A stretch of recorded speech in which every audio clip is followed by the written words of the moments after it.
Hi, this is Ann Peak. I made a Barbershop junk journal book from a Vectoria Designs paper, digital papers that I printed at home.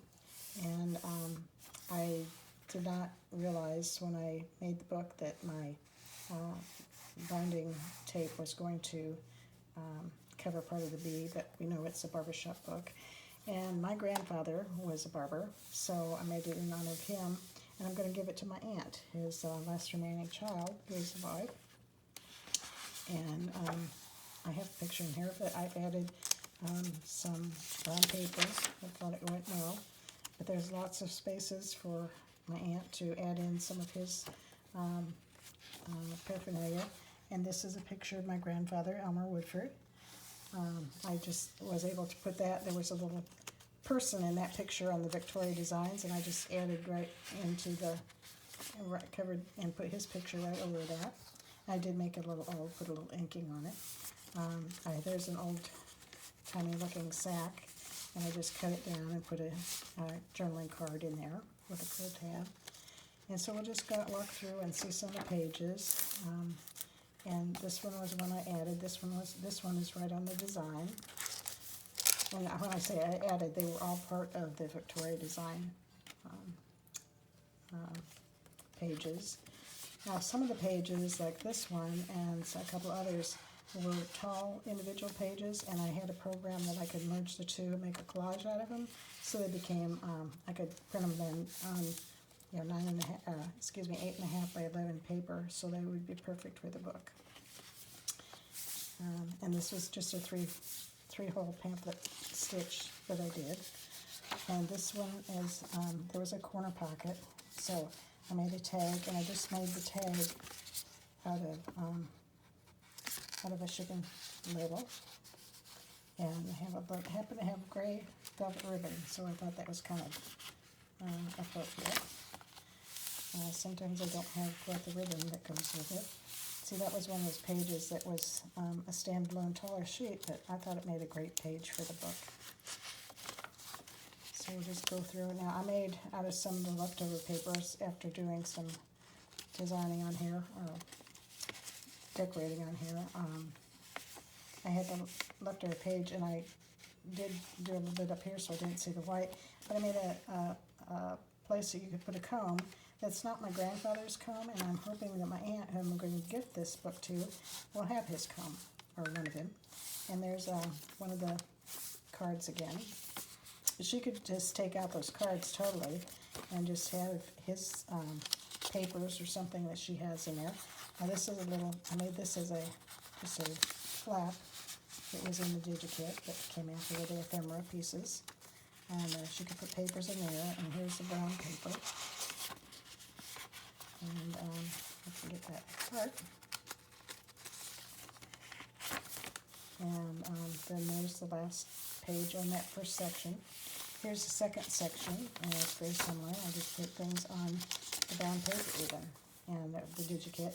Now this one, I'm not sure what kind of pocket it was supposed to be, but I just put a tag in here, and I used more of the paper to cover it.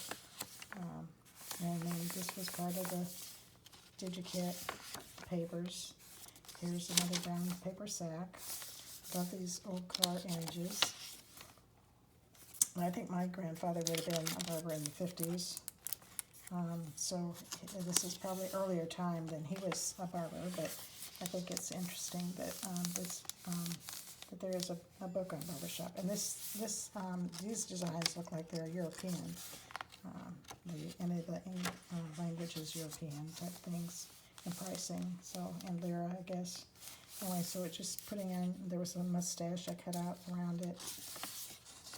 And here's the center of the second section of the book. I just love that way that paper is, the design on paper from Victoria. So here's another corner pocket, another tag that I put in.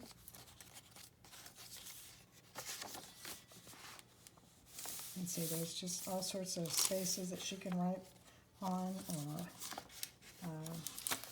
make note of things. And I put in just more of the tea stain. This is tea stained parchment paper. I use that when I empty standing papers, and then I just iron it with the rest of the papers and add it to my journals. So here's another part of that book, and here's something else I glued on. Some of these pages had barber poles right on them, and some didn't. I think that was a place marker. I was trying to decide where to put something. I had a place marker in there. See, and there was even the shade page that could go in there. So here we are at the second signature, the end of the second signature, and there's the third signature. And again, I started with, I kind of did the pages in the same order, with the brown paper, and that was one of the digitals that was in here. I glued on there, and these, and see this wonderful old-timey cars are great. And it looks like there's letter writing on here. Here's another sack, old-timey looking sack. And more of my, the parchment paper. This is all the digital work. And then here I made another pocket, just assuming that there's something that my aunt would have that she could put in the pocket. And this one now, this is the word bourbon on it. I don't know. I don't know if my grandfather drank it all. I don't remember him doing that. This pocket, this was like an old notebook page, and again I made another tag and put up there and put in that pocket. So there's several tags, and they can all be written on the back of. And here's more of the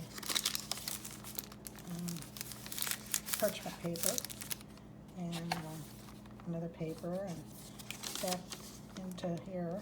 And see, that would have been a great place to put my grandfather's picture again. I could have put him back in the back too, but I did want to acknowledge him, and that he had made a book for him. And see, this is just part of the design. It looks like there's old notebook papers in there, and I think that's pretty neat. And then this one was I made this as a little tuck spot for another, this is part of the digital paper, and I made another tag here too, and I couldn't put his picture, but that was just another picture from the kit, that on the kit. And so there's the brown paper, and then here's the last page. And then from another source online, I found the directions to make this expandable pocket, and I thought it was pretty cool. So my aunt can store a lot of memories on there, and so hopefully, and there's the end of the book. And I just did the binding was just with the packing tape over the back of it. So I think altogether it turned out very well, and I was excited to make it. I'm excited to have her see the video and receive the book.